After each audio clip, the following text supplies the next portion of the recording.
Hodlých prázdninách zavládla radosť. Blíži sa polrok a usilovne sa pracuje. Školáci na misii.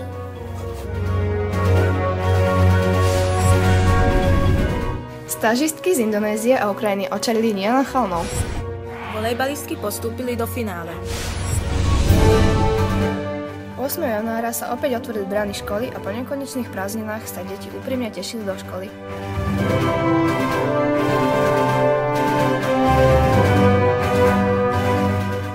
Na tvarách bolo vidno nadšenie a plno elánu do ďalšieho učenia.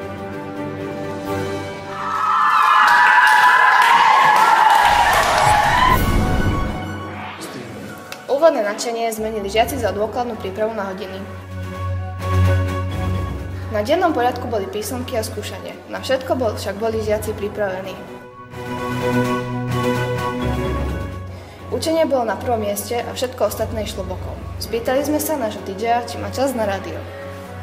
Paťo, máš čas na rádio? No, teraz nemám čas, musím sa učiť.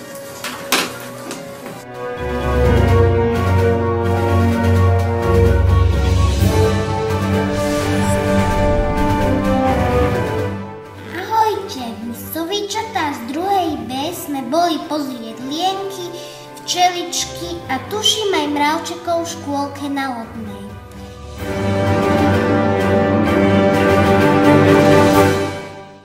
Hrali sme im divadielku Starý bodrík a vlk. Dali nám salónky, bolo to super. Mali sme ísť aj do mojej škôlky na Kapitánovej, no ochoreli sme, tak sme tam poslali sovičky z 3. B. Že sa bavili na 3 prasiatkách. To poznám, to je fakt dobré. Tak zas na budúce.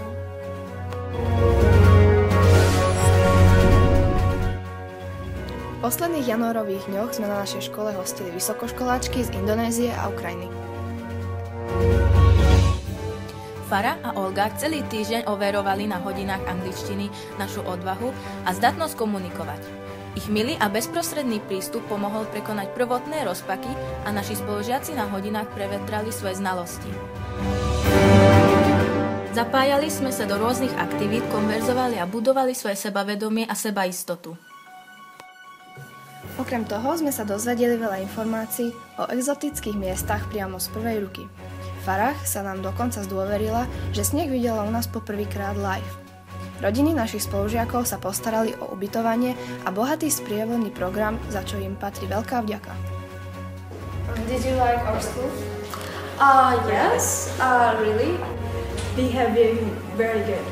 Yeah, we were surprised that kids will cooperate with us and answering our questions and working with us in this lesson. So this school were much better than we expected. Yeah. Predstavte si, aj pani kuchárky sa zapojili do konverzácie a dokázali interaktívne vysvetliť, že na tanier je hovädzie a nie bravčové. Ako asi? Olga i Farah mnohých motivovali k usilovnejšiemu štúdiu nielen anglického jazyka. Uvideli sme jednu z ciest, ktorou sa môžeme vydať a tak urobiť dieru do sveta. Komenského is the best.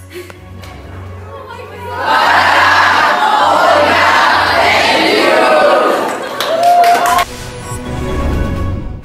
Naše volejbalistky zabojovali o účasť vo finále okresného kola. Počas namáhavých zápasov sme sa opýtali pána trénera, ako to vidí. Pán tréner, na slovíčko, ako to vyzerá? Veľmi dobre to vyzerá, určite postúpime. A mal pravdu. Nakoniec sme do finále postúpili a ako to dopadlo? Vybojovali sme si 2. miesto.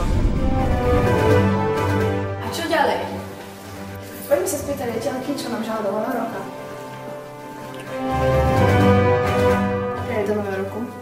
Podľa toho, že kolkatáci ste v prvom rade úplne všetkým zdravie, výsledky také, ako máme stále, nech ste spokojní, nech ste šťastní, nech ja stále môžem rozprávať, že máme najlepších žiakov v okrese, aj najlepších pedagógov. A v druhom rade vám, deviatakom, keďže vy ste deviatačky, tak nech sa vám podarí poprvé to testovanie a po druhé aj prijatie na stredné školy kapacite. A budeme mať všetci jednotky? No všetci, ktorí si zaslúžia, určite áno. Toto bolo zatiaľ všetko z našich nepravidelných solúdií. Vidíme sa na budúce a nezabudnite že hľadáme reportérov, kameramanov a strihačov. Ahoj!